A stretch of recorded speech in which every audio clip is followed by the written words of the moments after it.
Hello, എല്ലാവരും സുഖമായിരിക്കണം. അപ്പം ഇതിൻ്റെ പേരാണ് ഞോണിപ്പഴം, കാക്കപ്പഴം എന്നൊക്കെ പറയും കേട്ടോ. അപ്പം ഞാൻ പിള്ളേർക്ക് വയറിന് സുഖമില്ല. അപ്പം ഇതിവിടെ അടുത്ത ഒരു വീട്ടിലുണ്ടായിരുന്നു. അപ്പം അത് പറിച്ചുകൊണ്ട് വന്നിട്ട് ഇച്ചിരി ജ്യൂസ് അടിച്ച് കൊടുക്കാമെന്ന് ഓർത്ത്. അപ്പം നമ്മൾ ജ്യൂസ് അടിച്ച് കൊടുക്കുമ്പോൾ ഒരിക്കലും നമ്മൾ തന്നെ അടിച്ച് കുടിക്കരുത് കേട്ടോ. അതിൻ്റെ ഒപ്പം വല്ല ഫ്രൂട്ട്സ് എന്തെങ്കിലും ഇട്ടിട്ട് നമ്മൾ അടിച്ച് കുടിക്കണത്. മറ്റുള്ള പഴങ്ങൾ, സാധാരണ പഴങ്ങൾ പോലെ നമ്മൾ എപ്പോഴും ജ്യൂസൊന്നും അടിച്ച് കുടിക്കാൻ പറ്റുന്ന ഒരു ഫ്രൂട്ട്സ് അല്ല.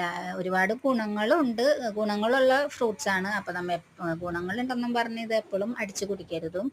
നമ്മൾ അത് ഒരു വല്ല ഫ്രൂട്ട്സിൻ്റെയൊക്കെ ഒപ്പം വല്ലപ്പോഴൊക്കെ ഫ്രൂട്ട്സിൻ്റെ നമുക്ക് അടുത്തൊക്കെ കിട്ടാമെന്നുണ്ടെങ്കിൽ വല്ലപ്പോഴൊക്കെ ഫ്രൂട്ട്സിൻ്റെയൊക്കെ ഒപ്പമൊക്കെ വല്ലപ്പോഴൊക്കെ നമുക്ക് ഇതേപോലെ ജ്യൂസ് അടിച്ച് കുടിക്കണത് നല്ലതാണ് കേട്ടോ. അപ്പോൾ ഇത് അടിച്ച് കുടിക്കണമെങ്കിൽ തന്നെ നമ്മൾ ഒരുപാട് വെള്ളം നല്ലോണം കുടിക്കണം. ഒരുപാട് ഗുണങ്ങളുള്ളതാണ്. എന്നാലും നമ്മൾ അത് ഉപയോഗിക്കുമ്പോൾ അതേപോലെ ഉപയോഗിക്കാനും